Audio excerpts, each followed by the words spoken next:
Welcome to Pop Screen, a podcast to help you get your mind straight. We are that corner of the geek show that likes to look at the good, the bad, and the preposterous of movies either starring by or about pop stars. No, the podcast covers a broad range of musical and cinematic genres, from country and western to hip-hop, from documentaries to science fiction. And hey, two of those genre categorizations are relevant to today's show, which I'm not sure has ever been the case before. But I am your host, Graham Williamson. I'm a regular writer for The Geek Show. I'm also a video artist, gallery artist, and short filmmaker, and I write occasionally for Byline Times. And I've been joined this week by Rob, host of Uncut, I guess, and filmmaker too. Yes. Which it'll take a while to get used to without feeling like an utter fraud, but still a V. Do I sound too much like an auctioneer tonight? I'm really trying to get out the last bit of energy I've got in the day. Oh no, you sound fine. It's just impressively on brand for how quickly you talked. Not just crashing and burning. Yes, yeah, I'm a pro, I think. But this is sort of a follow-up, I guess, to an episode that we've recorded before on our Patreon a while back. We did Sorry to Bother You, which is just one of the most delightfully unique films of the 2010s, and relevant to this podcast, is written and directed by Boots Riley. And I haven't been back and re-listened to that podcast, and I suspect because this is on the free feed, there'll be a fair few people who haven't listened to it either. So let's just redo all of the coup discussion that we had on that. Oh, yeah. For a start off, I agree entirely with what you said. It was one of these movies that just sort of came out of nowhere. Yeah. And it had this political, very aware spirit to it, which I think is completely unburdened by trying to sort of satisfy anybody. Say, I'm going to make this movie that basically points the finger at everybody. Does it upset people? I don't care. I'm going to do it entirely. It's a sort of fiercely independent movie that Hollywood would never dare to make. Yes. And I love it dearly for that. So after that, he went on and did a TV series, which I think was a surprise to him as much as it was to anyone else. Limited series is the term that they throw around for what I'm a Virgo is, which you can just say one series and it's a TV show. It's a stupid term. Yes. But yeah, I'm a Virgo. It's pretty. I like to think it's in the same universe because it's very consistent with Sorry to Bother You in its sort of light, heavy political spirit. Kind of, I think they're both in Auckland as well, if I remember correctly. It's been a while since I've seen. Yes. And just a dabble of sci-fi. Not hugely, just a little drizzle. It's interesting the way he uses that, isn't it? It's like they are both set in.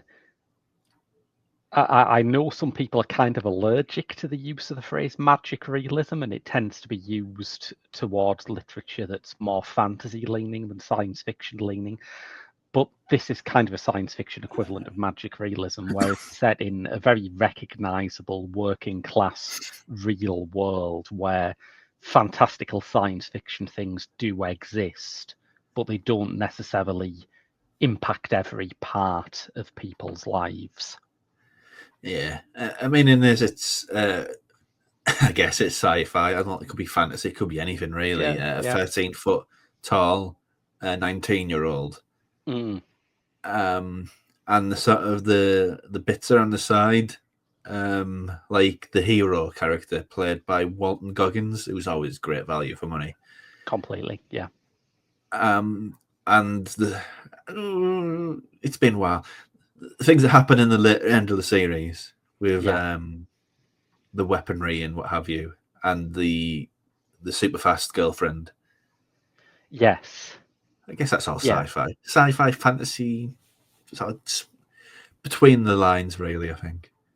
Well, the other thing that we're kind of tiptoeing around is that this is also a superhero narrative, and more than that, it is, I would say, a response to superhero domination and the superhero industrial complex more than it is a strict example of that kind of movie.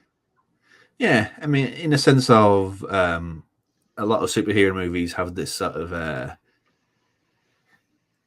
I don't know, I call them fascistic, but they're very aggressive in their beatdown of anybody who may have sort of political views that stray from the mainstream. And they all end the same way with a big sort of fight off between the hero and the villain. Yeah. This doesn't. No. It's almost like it's presenting a different alternative for this sort of story, a different option that doesn't require sort of a big beat. Big beat off at the end there, but that's a totally different phrase. Well, it has that as well, of course, but yes, but a big fight at the end, which those movies feel very derivative. But I think this is like a nice what if. Well, when I first watched it, which was when it came out in 2023, I remember the superhero thing was the most interesting thing to me because I think one of the reasons why superhero movies had such a long run of cultural dominance across the late 2000s to early 2020s is because they're hard to really do a revisionist or parodic version of. If you try, like when westerns started to reach the end of their classic cycle, people made revisionist westerns which acknowledged some of the sort of grit and violence underneath the sort of squeaky clean surface of the standard Hollywood western. But with superhero movies and with superhero stories in general, adding more realism has been just part of what they've done ever since Stan Lee and Steve Ditko decided that Spider-Man should have trouble making his rent money. So they've absorbed that line of attack. And similarly, you can't really do a parody because most superhero movies are a hair away from parody anyway. And their attempt to be parodic gave birth to the Deadpool character. Yes. And the Deadpool character functionally is exactly the same as every other superhero character, but he's just aware that he's in a superhero comic or a superhero game or movie. Nothing's changed. He's just sort of winking and nudging to the audience in functionally the same sort of stories and the same sort of pieces, really. So yeah, it's he can be parodic, but they just don't really seem to have that interest. I think once the parody is like a licensed Marvel product, it becomes hard to actually do a spoof that lays a glove on them. Yeah. And I think that was it really. It's that phase of stuff anyway. It just it just became so cookie cutter, identikit, the same. I mean, I can't even think of any sort of exceptions to the rule, really. You could debate that Logan did some interesting things, but did it really? Was it just sad? Like a sad story, and the same sort of story, just a bit sadder. I think what we're sort of what the issue is in comparison to I'm a Virgo is that I think Logan is a good movie. I like Logan, and I don't give a shit about X-Men in general, but I thought that was good. But its differences end up supporting the main project. If you can take Wolverine and do a movie where people feel sad about his death, that doesn't subvert anything in X-Men. That actually makes the X-Men story stronger and more powerful. Whereas I'm a Virgo is really taking the one aspect of superhero movies that they do tap dance around, and that is a very soft underbelly that you'll make a serious wound in, which is their politics, which, as you say, are deliberately vague and can be very reactionary if you take them seriously. Yeah, they never represent America in a particularly great light. Usually quite colonialist. There's the whole line, isn't there, how Superman is how America sees itself, but Batman is how it actually is. Yes, yeah, that's very true. Yeah. But the point of the matter is, it's still like a guy in whatever coloured stuff beating the hell out of people. That's that's the vision of politics that comes through these stories. There's variations, obviously, but that's it. Yeah. They are basically vigilante movies. Some of them are pretty upfront about that fact, the Punisher or Daredevil or stuff like that. But some of them will go quite a long way to avoid saying that, the fantasy here is basically a less racist version of the whole death wish cycle. You are still fantasizing about one person solving all the problems through violence. I don't know about less racist. If you try and find a not racist person who's wearing a Punisher t-shirt, I've said you've done well. Yes, yeah, fair. But the movies will have that kind of superficial diversity around them, and I don't want to just dump on superhero movies, because I found the whole Marvel thing a very fun ride while it was going.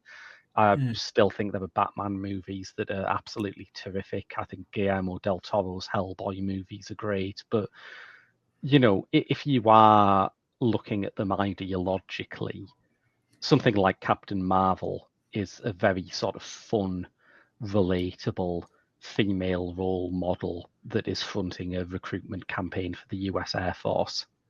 Yeah, it's not even subtle about that fact. No.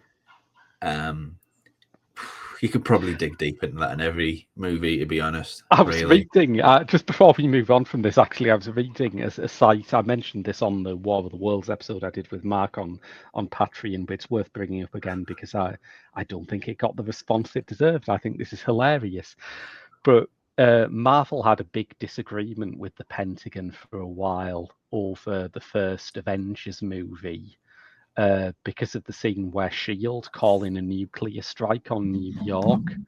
And apparently they're Department of Defense liaisons who basically come into any Hollywood movie that demands any depiction of the military. There's always someone from the Pentagon on set making sure you're doing it quote unquote right. And their DOD guy was like, well, wait, where is S.H.I.E.L.D. in the chain of command? Are they referring it up to Homeland Security or referring it down, or what's the operational scheme for this? And they just had a big argument about where this imaginary government agency stood in the lineup to the president. Wow, that's nuts. Such a stupid thing for grown adults to be doing. Yeah, it's stupid, really. Yeah. But I mean, superhero movies to me are a lot like this or whatever generation it was, as cop action movies. Cop action movies were everywhere until the sort of the ruse could no longer be maintained, that the way that police behaved in America wasn't particularly heroic or admirable and shouldn't be celebrated as such. I think the same is true of superhero movies. It was great for a while if you accept the gambit that on the global scale, which a lot of these superheroes tend to be, America are the good guys. Yeah. But after a certain amount of time, it's like, are they really? Or is it a bit more problematic and more questions arrive from their behaviour than that?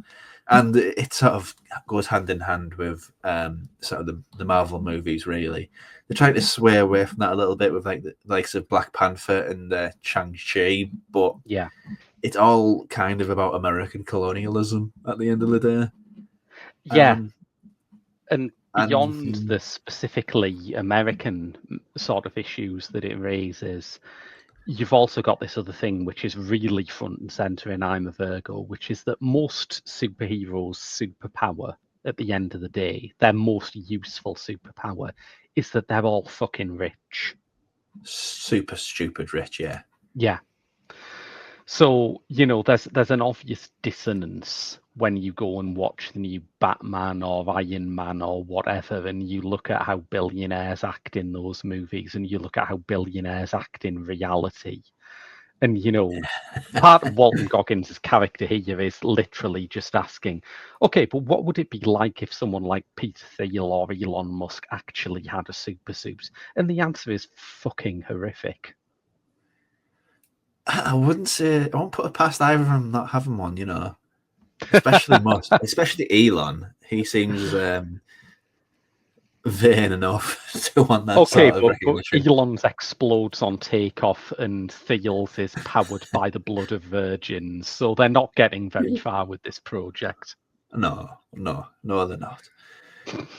But yeah, you can't have a real world billionaire in a superhero or piece of fiction because real world billionaires are just Psychopaths? yeah, Yeah. in essence.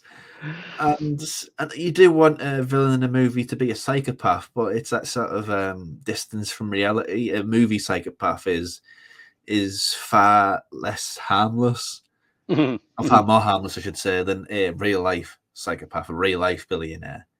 Yeah, Like, yeah, so you can at least maintain some sort of character arc there, rather yeah. than just insane people with too much money. But against this and against this depiction of like a very successful attempt, in my opinion, to work through the question of what a real life Tony Stark would be like if he actually had Tony Stark's upbringing and class based beliefs. You've also got these other superpowered characters who were exemplified by Cootie, our hero, played by Joel Jerome. Joel Jerome, man, what a great actor he is, by the way. Let's just Oh give yeah, him his flowers for a bit. it's so young and to be. It's such a complicated role as well. It's not just like, oh, here's a giant. Yeah. It's like, here is a giant with no notion of the world beyond his front door, Yeah, it struck which is a me lot to ask of a young actor. completely. It struck me on rewatching that this is kind of a version of a character type that I always find really sort of emotional, which is the sort of Caspar Hauser character, isn't it? That he's Mm. grown up in complete isolation. He has no understanding of the adult world beyond what he's seen on television and in his comic books. And now he has to go into actual real life Auckland and be among his peers. Yeah, and he manages it incredibly well. Yeah, And I think it also helps that the supporting cast around him are so strong that it feels genuine. It feels real. It feels yeah. like he's a bubble boy, a Casper Hauser, whatever sort of a metaphor you want to, uh, Mm, analog you want to throw at it, really. yeah. And it's just a very, very endearing, exposed performance, really. Mm, And also the physicality of it, which is another sort of element to it, which goes into the sort of the making of it too, mm, in how they made everything so size varying and the yeah, performance within them spaces. Um, yeah, because he's basically towering over everybody at every single point of time. yeah. And to give that sort of performance, there's so many layers there. It's incredible. It's all held together as well as it is. So yeah, he's a great lead. Yeah, apparently, I read an interview with him where he said that he signed on to the project as soon as Boots Riley explained to him that this is going to be shot in his words, Lord of the Rings style, that there's going to be basically no CGI. We're going to use like scaled up and scaled down sets and props. We're going to use camera tricks. We're going to use editing tricks. We're going to try and, make this as much of a real acting experience as you can. And I think part of what I love about this is that, this is a guy who's been in Ava DuVernay's Central Park 5 series. He's been in Moonlight, involved in the hand job heard around the world in Moonlight. And I just love that he sat there thinking, this is good, but I really want to play a giant. I really want to be sat on a little miniature sofa playing a giant. Well, it's one to really put on your CV, isn't it, as an actor? Yeah. Not many people can say they've been in a giant in a movie, in such a tactile movie. It's easy to do CG, but to do it in a tactile way, that's very impressive. And I think what's great about the performance is that even when he's on a set that's his size, like the adverts that he's part of, where everything's scaled up to be his size, he still lumbers. There's still an awkwardness in his body. You can believe that this guy has spent 19 years of his life hunched over. Yeah, because you don't get rid of that sort of behavioral tick, really, just because you've moved away from that place. Yeah, no, absolutely. I think he's life. so great in it. Very mannered, very physical thing. Yeah. Yeah. But he ends up with quite a circle of friends. He's happy to play into his size as a source of fascination.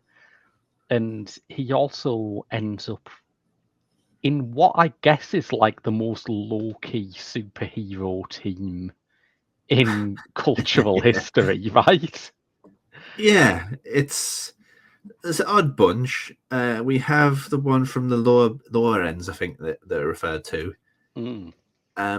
With a bunch of people who are 6 inches tall. Yeah. just for the disparity of the size difference, I guess. Yeah. Somebody who's moving so quick that she has to learn how. I mean, it's an excellent little bit of visual storytelling in that episode, where she has to learn how to speak slowly to communicate with anybody. Yeah.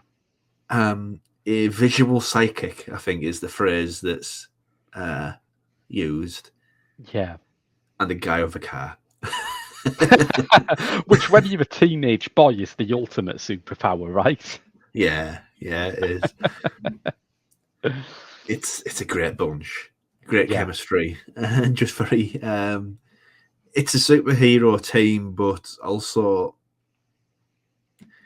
it sort of pulls away at that varnish. Like if it was real, one of them would have super strength, or one of them would be able to fly or something. But no, it's just so mundane. Yeah, how it's put together, which is and also fun. like it's part of the social commentary, isn't it, that you can have multiple superpowered individuals together in this environment, and they're not the X-Men.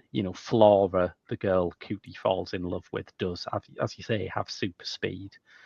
What she does with it is she works at a burger bar, and there's that devastating montage, which I think is like that. There's about sort of 3 or 4 passages in this show that are truly, truly great.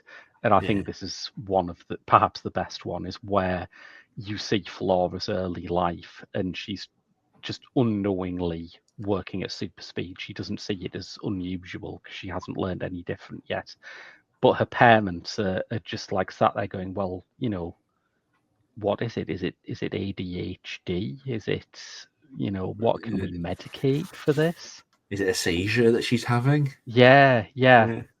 And I think that's one of like the deadliest and most accurate points in it, is that someone like the hero can present himself as a superhero even though he has no actual special abilities. If you're working class and you have a superpower, people see it as a disability.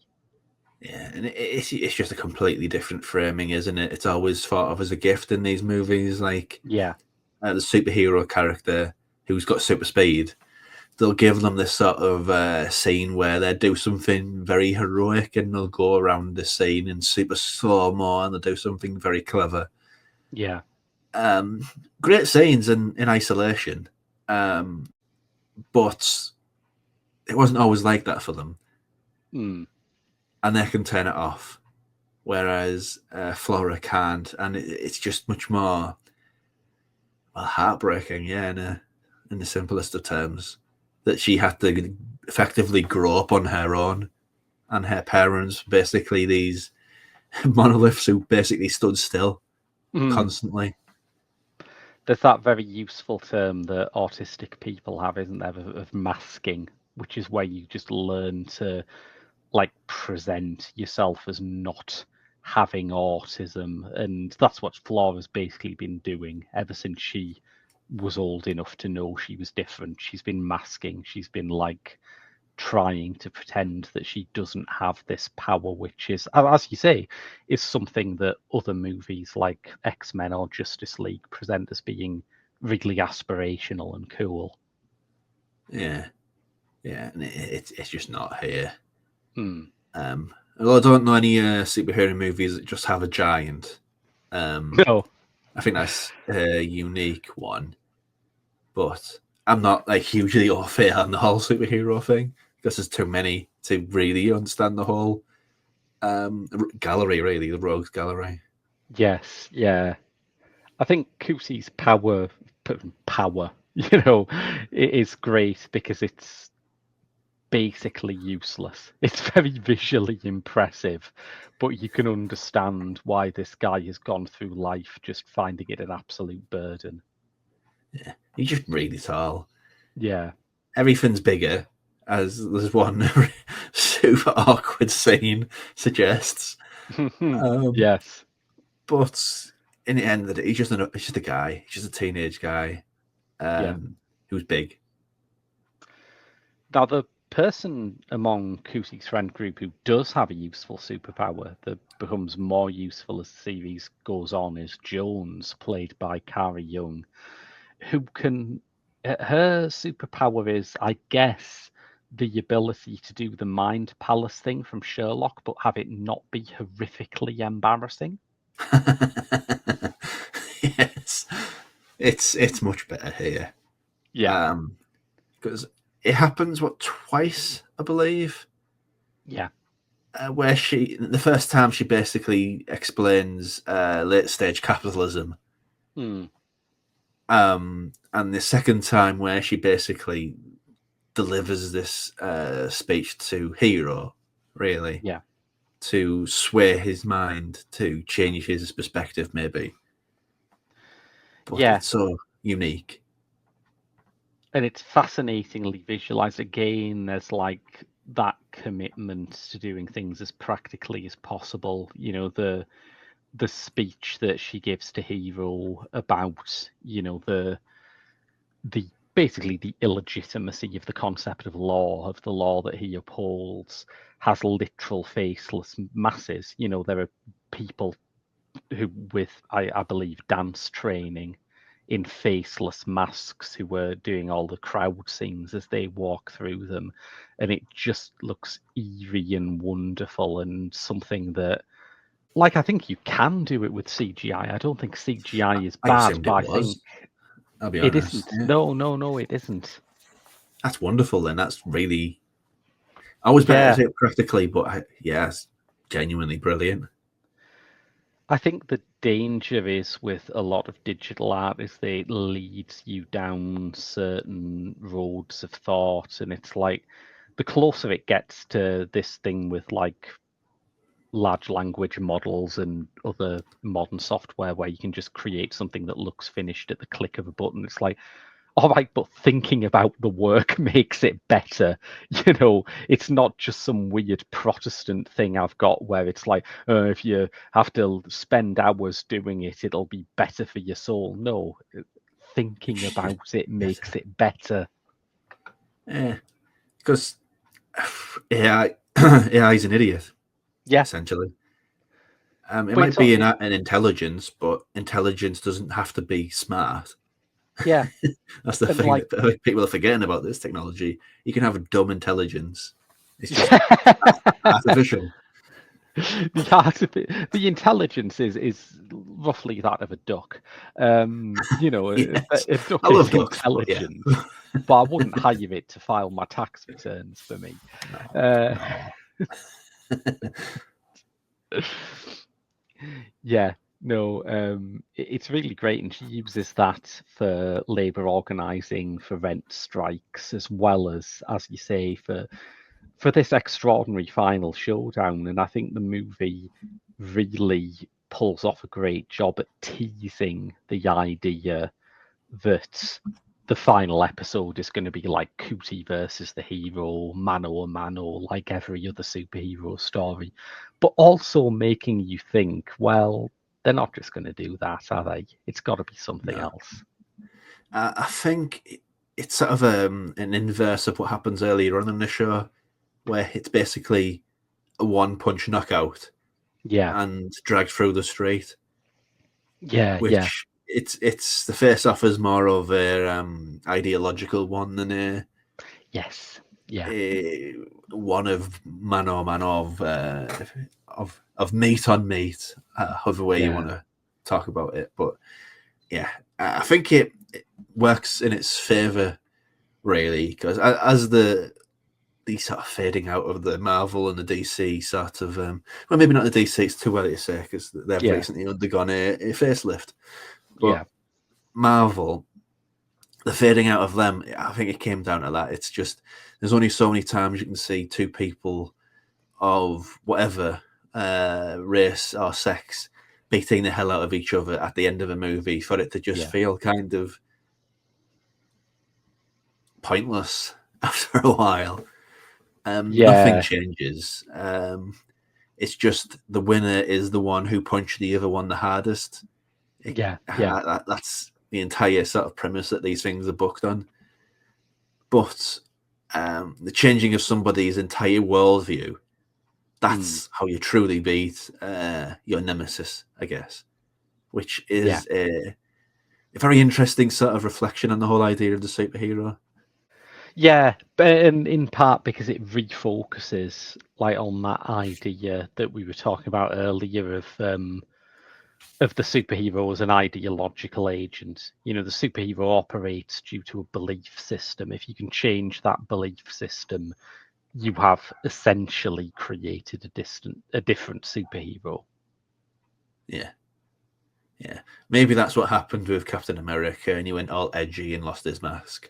I don't know. Yeah, during his beard years. Yeah, it's Captain Communist now. Who knows? Yeah. So there, I mean, this is, you can talk about the series' take on superhero narratives so much because it's such a fascinating thing that no one else will really touch, but is so obviously begging to be like part of a genre critique. But there's even more stuff than that, isn't there? I'd completely forgotten about the cult that's in this. Yeah, it's very blink and you'll miss it, to be honest, though, isn't it? They're pretty, Polytheme, they call him the Great Polytheme, yeah, who's going to save us from the status quo yeah. and the end of days that they're currently living through. I think one of my favourite things about the polytheme cult. Well, that's my contribution to a genre in broadcasting. That's me up there with everyone who had to introduce Jeremy Hunt on live radio. Well, at least then people will be right in making that mistake.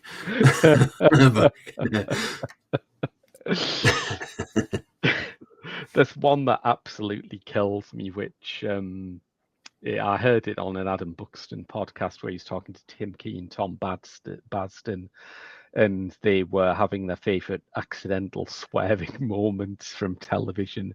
And they had a clip of John Inverdale talking to this farmer who was going on about, oh, the old methods are all better before we had machines and that. And Inverdale just says, but isn't that just looking through rose-cunted glasses? That's a complete balls up. Just forgot language in that moment there. Ah, bless. But yeah, what I love about the poly themes is that they have this loosely sketched in but kind of sub-genius style belief system. They believe in prophecies that are written on sticky notes. Their messiah is called Sam. It's just wonderfully shit and low rent. And he'll come from a desolate place in the world. Yeah. Yeah, like And it's Auckland. Yeah. Good classical allusion there too, because Polyphemus is the name of the Cyclops from the Odyssey, so you can claim that you're watching this to do a bit of research on Christopher Nolan's next one if you want. Yeah, you're studying your classics by watching I'm a Virgo. Yes, absolutely. Yeah. The other huge thing that we haven't mentioned yet, but was one of the main things that stood out, in my memory before I rewatched it, is parking tickets. Oh my god, that is. It doesn't even need to be in the show. It's this such a show, wild invention. It's a cartoon within a cartoon.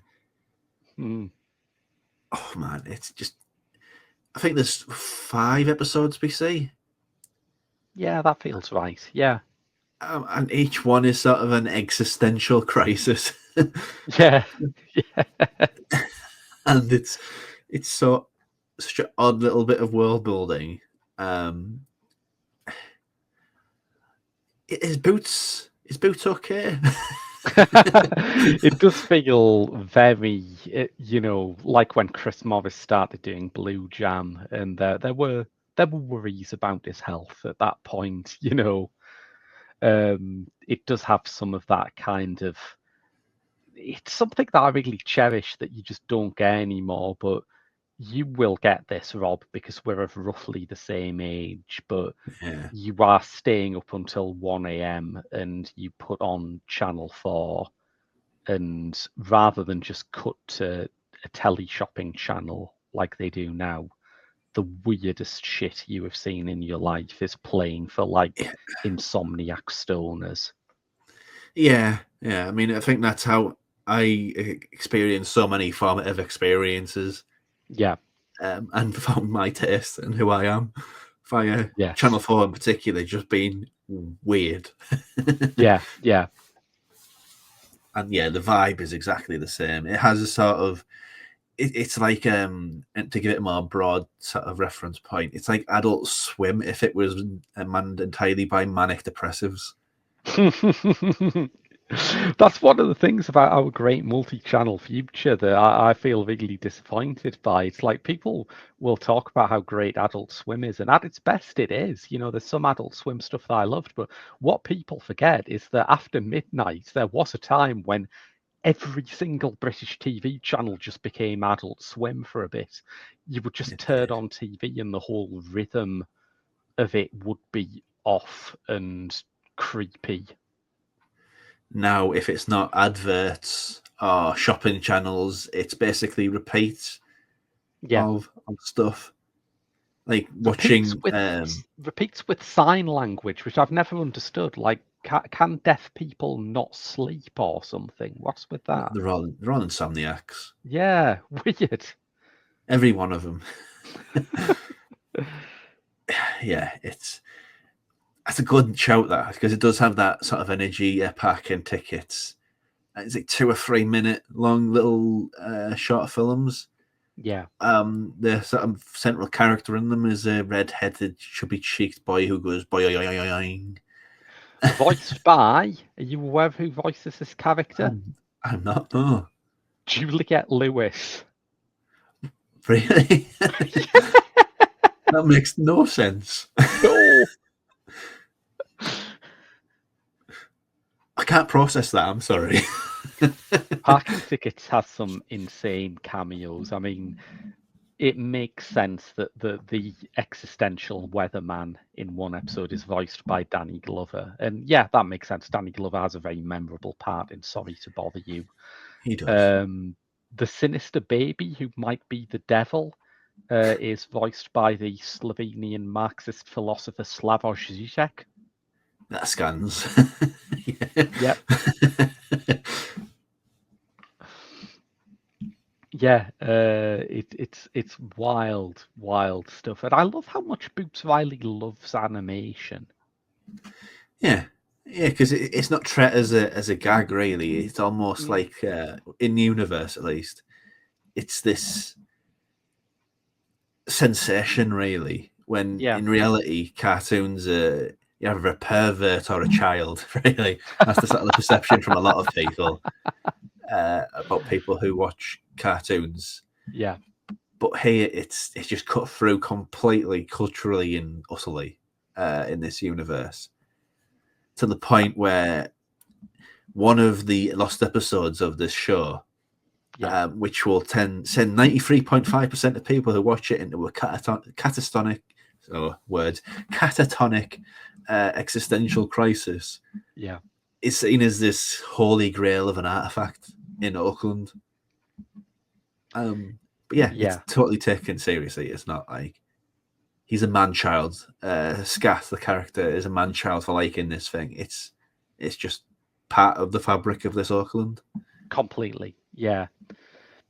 That, I mean, that is a trope that I've seen quite a bit of recently, but I must say I am still nowhere near being sick of, which is this lost episode obsession that has come up from online culture and specifically moved through creepy pastas into things like this. And I saw the TV Glow, and there's a lot of stuff around now that has that as its foundational idea, and it's still, I think we're still at the stage where it always kills for me. It's such a good, resonant kind of modern ghost story.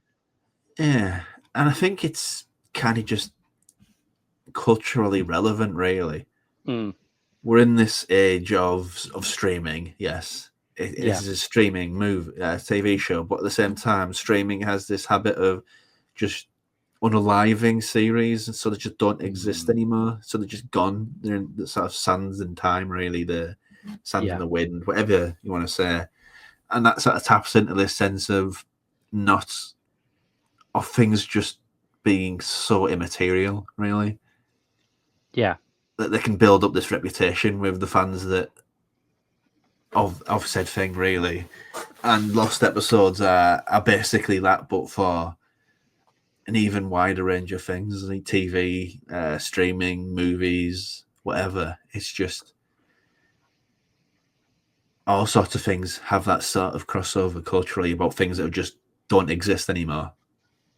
It's also like part of what's interesting about it is that it's cross-medium. It's particularly when you're dealing with it as a sort of online storytelling genre. Lost episodes are like the internet taking stock of the world that it has replaced. I don't think it's a coincidence that a lot of the like real life lost media quests that inspire this stuff always start with, some American kid saying, "Well, I stayed up late," and like what we were talking about earlier, I stayed up late. I was watching MTV or I was watching Nickelodeon, and this weird thing just started. And part of the tantalizing thing about it is you're forcing yourself to remember a time when, if you saw the weird thing once and you didn't note down what it was or videotape it, it might be gone. It might not exist anymore. Yeah, and I just like the sort of mythology that they use in this thing because it's always so accurate. Somehow, the bootleg of this thing will always have come from Japan. Yeah. I don't know what it is, but Japan has a way to access the lost stuff, the crazy stuff. It's also kind of like how Watchmen, the original comic Watchmen, uses Tales of the Black Freighter, that it's this piece of media that the characters consume that also kind of changes with their status. You know, when you first see parking tickets, it's just a funny stoner cartoon that funny stoners laugh at. As their situation becomes more grave, it moves into these kind of darker areas until you have the secret at the heart of it revealed. Yeah, and they're all depressing. Yeah, yeah. That's the most authentic Alan Moore-ish touch, isn't it? It's so depressing. It's really Yeah, bleak. yeah. It has that sort of blue jam energy to it. It totally Yeah, does. Or jam, as its TV form was called. indeed. But Yes. yeah, it's such a unnecessary wrinkle. But I love that Boots Riley has put it in because it just shows how he values his world building. Yeah, absolutely. Yeah, it's like there's very few. I always like it when you see something that exists in what I guess you'd call a parody universe or a pastiche universe. I saw the Thursday Murder Club today, which I'll no doubt have gone over this on the episode of last night that will have gone out by the time this is broadcast. I did not enjoy it very much. But like one thing that I felt could have lifted it is there's a subplot about one of the characters having a son who's going on dancing on ice. It's like I would have loved it if they'd have just created a parody reality TV show. That would have just brought the whole thing up just not maybe not a great deal. Maybe it still wouldn't have worked for me, but it would have I'd have liked it more than it maybe merited. And I think Boots Oh Riley no. is so great at that. Well, I've come out of the canon really good then because in the short film that I made up my own little show to go inside it. Yes. Britain's cheapest weddings, I called Yeah. it. I don't know what that is or how it manifests, but it's just some sort of thing where, in the sense of parking tickets or whatever it might be, it's having a universe that exists unto itself. Yeah. I think works a great deal. The sort of really relating with it. I think more Yeah. than just throwing in dancing on ice, and it just feels I think lazy, part of the really. problem is that you start thinking about corporate sort of deals when you watch this. You start thinking, have they licensed Dancing on Ice or can they just say Dancing on Ice? Is that the real Dancing on Ice logo? Did they meet the producers of Dancing on Ice? You don't want to be asking yourself this when you're watching a film, I think. Is this an advert for dancing Yeah, on ice? It's yeah, yeah. it, What's Netflix's connection to Dancing on Ice? is dancing on ice a money laundering situation? What's going on here? But yeah, it just for me it just makes it feel like it's its own living, breathing world to Yeah, have its own living, breathing media and culture. yeah. Um, because it gets down to the brass tacks for me of culture, art, movies, whatever. Mm. It's escapism. Yeah. And to be truly escapist, it has to kind of live in and to itself. If you it's trying to make escapism, but calling back to I think real things and real Mm. people and real TV shows, it's I don't know how to really word it. It's not keeping you at arm's length. It's effectively trying to have its cake and eat it at the same time, and it just doesn't really work. Mm. And I think what people miss about that is that, they associate the word escapism purely with like shit that just helps you forget about your problems and doesn't mean anything. Whereas something like I'm a Virgo shows that you can make something that is purely escapist in the sense that it depicts a world that does not exist, but is also sort of nudging you and saying, you realize that the real world could be like this. You realize that the real world is like this in a lot of ways, and we could make it better. That's what's Yeah. great. Just take the fantasy edges off, and it's basically any American city. Yeah, yeah. The I problems mean, are there's universal like that, yeah. there's one episode which does end with, Cootie having his own version of the love and hate knuckle dusters from Do the Right Thing, which, is Spike Lee's tribute to Night of the Hunter, that now Boots Riley is doing his own tribute to that. But it does remind you that both this and Do the Right Thing are ultimately neighborhood hangout movies. Yeah, and they're always a good thing, neighborhood Yeah, hangout movies. totally. Yeah. Have to go very far to make a bad one, but I'm sure there is someone also. could. I'm sure someone Oh, could. yeah. The 90s were full of the things, so I'm assuming there's loads of bad ones. Yeah, yes. So yeah. One question I did have Hmm. says Boots Riley. He is a musician. Yeah, I can never remember the name of the band, but the coup. yeah, the Coup, yeah, funk rap band. Yeah. What happened that he thought, okay, I've had enough music. I'm going to try and be a filmmaker, because that's an unusual career path, really. In the case of Flying Lotus, he says in interviews that he always saw himself as a filmmaker first, Mm. and his aunt basically said, "Behave, you're a musician, start doing music." So he did. Mm. But with Boots, I'm not sure what is the prod that got him to do that, because he's taken to it like a duck to water, honestly. I just love the idea of Alice Coltrane being like, "You think you're a filmmaker? That's not what this family's about. You're going to go down there and work down the free jazz mine." Yeah, basically. But yeah, I mean, the coup ended after Pam the Funk Mistress, the other member of the band, died of, I think it was like diabetic complications. And I think, as with the Beastie Boys, there was this understanding that the band does not continue after a death. The band is no longer the Yeah, band. But um, he had the script for Sorry to Bother You ready for a very long time. And in fact, I think it was the last Coup album is called Sorry to Bother You, and at one point he did write it as, the soundtrack to the film he wanted to make.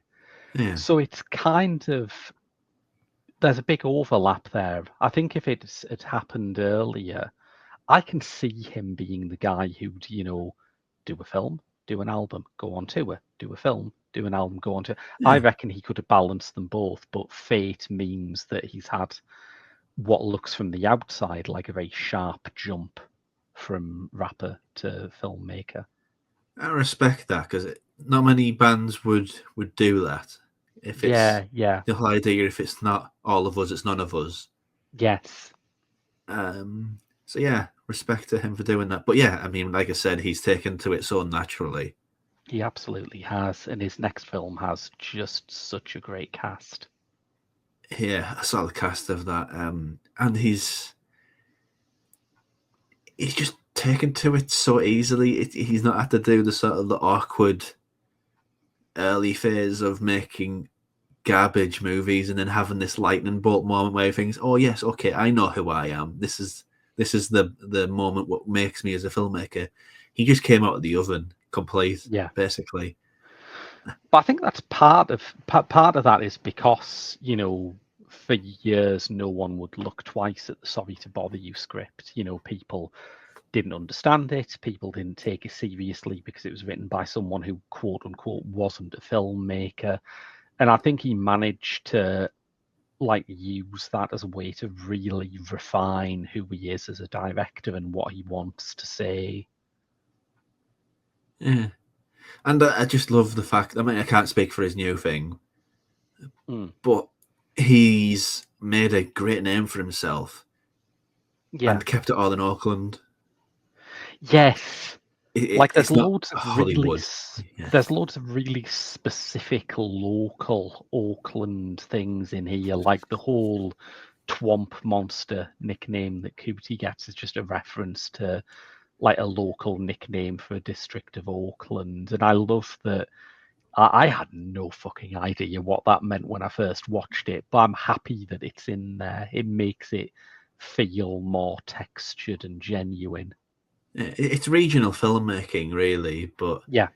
on a much better scale than it was in the 70s and 80s. It's regional filmmaking doesn't have to be this sort of exploitation, little Mm. pockets of no budgets or micro budget things. It can actually be legitimate art, having a legitimate message on a big Mm. scale on a big canvas, and it's a change. I mean, I'm not going to say anything stupid like, "Oh, it's the end of Hollywood," but the fact that he can do these things without Hollywood, Yeah. it's great, really. I think. And it's funny as hell too to me that we're talking about regional filmmaking and the region is California, which historically has had quite a big filmmaking industry, I find. But Oh that yeah, you also think, okay, but nothing made from a Hollywood studio has been as passionately, genuinely Auckland as Boots Riley's stuff is. no, no. I mean, things might have been made in Auckland before, but it'd likely have been from the black exploitation era. And the thing Mm. about the black exploitation era was most of those movies were made by white dudes. Yeah, yeah. There was a few that were made by black men directors, but most of them were just white studio dudes. And that's that's always the problem. It's like Danny Boyle said this thing about making the beach in quite rural, remote, quite poor areas of Thailand. And he said the thing that I will never do again is do it the Hollywood way, which is that you go in his words, like an invading army. Yeah, You bring everyone over and you set up camp, you occupy the place, and you make it very clear that you are not like the locals. You are not making a Thai film. You are Americans making a film in Thailand. And America can, it can do that to itself. That's one of the things about colonialism. You might be cheering it on at home and singing Britannia rules the waves, but the ruling classes will use the same weapons against you. This is what watching this series does to you. You start talking like this. yeah, yeah. And the police are basically there to protect the land and the rights of the rich. So Yeah, you just these little things sort of seize in there and jump in your head. yeah. Yeah. Speaking of I mean, when I was at London the other day, the look I got from the Royal Guards at Buckingham Palace when I walked past, yeah, I can buy that. That's entirely what they're for. Yeah.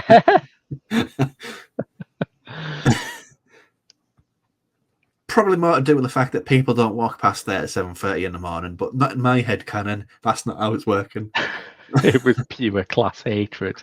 It was pure class hatred. Yes.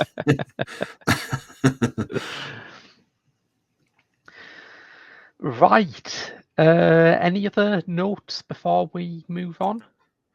I think the only thing to say, I've softened on the band whose name has just totally gone again. One of those days.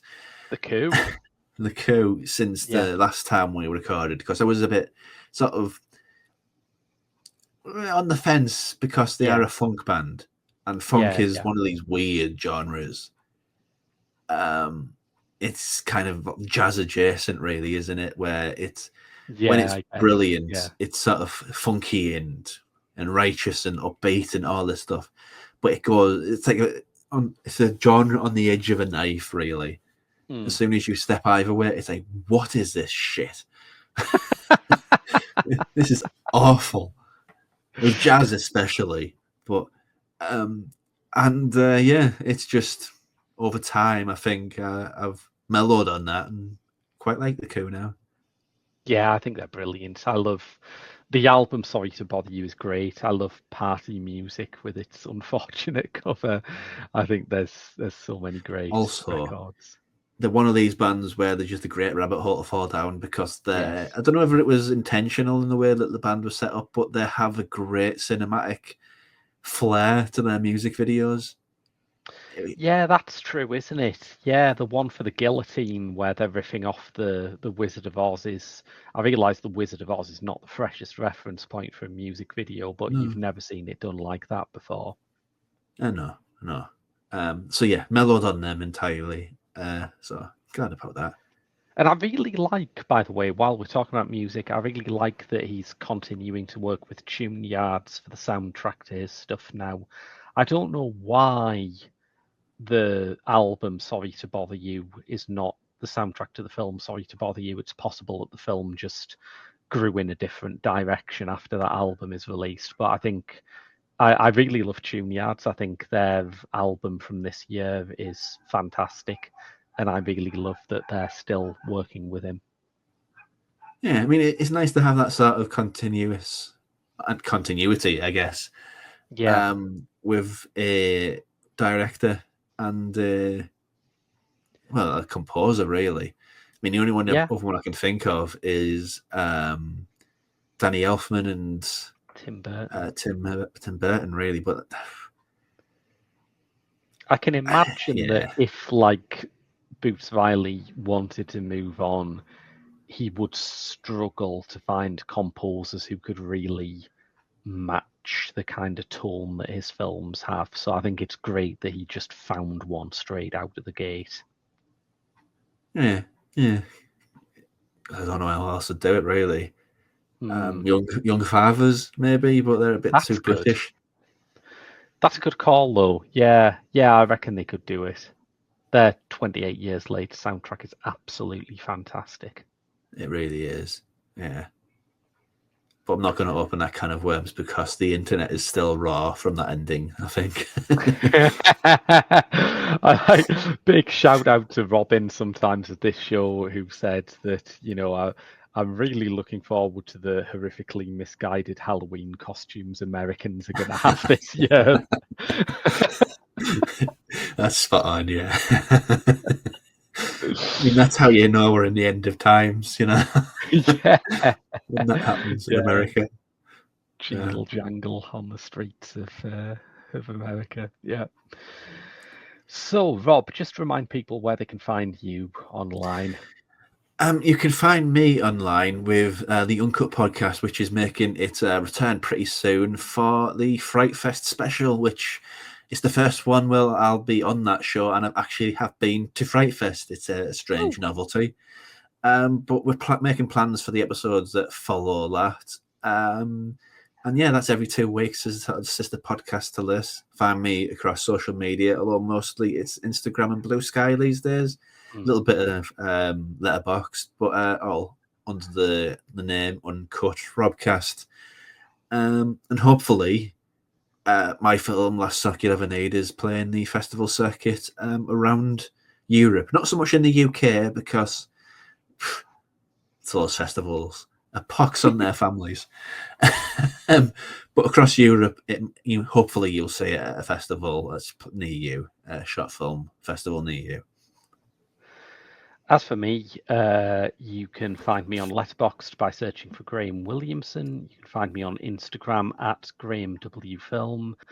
I've recently, I'm going to make a little hostage to fortune here. I'm pretty confident that by the time this goes out, I will be able to formally announce that I've made a short film with the British Film Institute as part of their Our Screen Heritage program called Song of the Suburbs, remixing footage from the past century of suburban life.